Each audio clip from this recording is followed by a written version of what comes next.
Hello বন্ধুরা, কেমন আছেন? আশা করি ভালো আছেন। আমি সুজন আছি আপনাদের সাথে। আপনারা দেখছেন এসএ ব্লগ। আপনার সবকিছু দেখার চোখ বদলে দেবে। গল্পটি দুটি বাচ্চার, এক ছেলে আর এক মেয়ের। দুইজনে একই স্কুলে পড়াশোনা করত। একদিন দুইজনে মিলে একসাথে স্কুলে গেল। স্কুল শেষে ছুটি হলো আর তখন দুইজন একসাথে বাড়ি ফিরছিল। দুইজনেই নানান গল্প করতে করতে হাঁটছিল।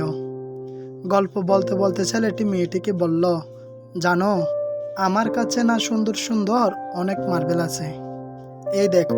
এই শুনে মেয়েটি হেসে ব্যাগে হাত ঢুকিয়ে দিল। তারপর অনেকগুলো সুন্দর সুন্দর এবং সুস্বাদু চকলেট বের করে ছেলেটাকে দেখালো আর বলল, দেখো, আমার কাছে এতগুলা চকলেট আছে। এতগুলা সুন্দর সুন্দর চকলেট দেখে ছেলেটা ভীষণ লোভ হয়। সে ভাবতে শুরু করে, ইস, চকলেটগুলো যদি আমার হতো। এবার সে তার মাথায় ফোন দিয়ে আসে। ছেলেটি আবার মেয়েটিকে বলল, চলো একটা কাজ করি, তুমি তোমার সব চকলেটগুলো আমায় দিয়ে দাও, আমি তোমাকে আমার সবগুলো সুন্দর মার্বেল দিয়ে দিচ্ছি।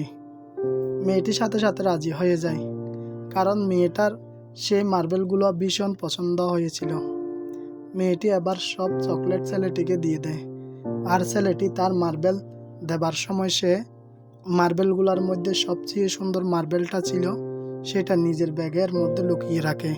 মেয়েটা বাসা গিয়ে মার্বেল নিয়ে খেলার পর ঘুমিয়ে পড়ে। আর এদিকে ছেলেটা যখন চকলেট খাচ্ছিল তখন সে সেটা এনজয় না করে ভাবতে লাগলো যে মেয়েটাও হয়তো সবগুলো চকলেট তাকে না দিয়ে সবচেয়ে টেস্টি চকলেট তার ব্যাগে লুকিয়ে রেখেছে।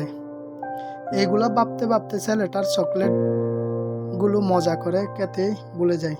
অর্থাৎ জীবন আমাদের কাছে তেমনই মনে হয় যেমনটা আমরা নিজেরা হই। যদি আমাদের মনের ভিতর কোনো বাজে ইচ্ছে থাকে, তাহলে সামনের কেউ আমাদের সাথে যতই ভালো করুক না কেন, আমরা তাকে সন্দেহের চোখে দেখি। আর একজন আমাদের ভালোর জন্য কিছু করতেই পারে, কিন্তু আমাদের ভিতরে যে খারাপ দিক সেটা তারা বদলাতে পারে না। যদি আপনি চোখ খুলে দুনিয়া দেখেন, দুনিয়া অবশ্যই সুন্দর দেখবে। আর যদি চোখ বুজে দেখতে চান, তাহলে সব কিছু অন্ধকারেই দেখবে। তাই নিজের মনকে পরিষ্কার রাখুন। ধন্যবাদ সবাইকে, ভালো থাকবেন।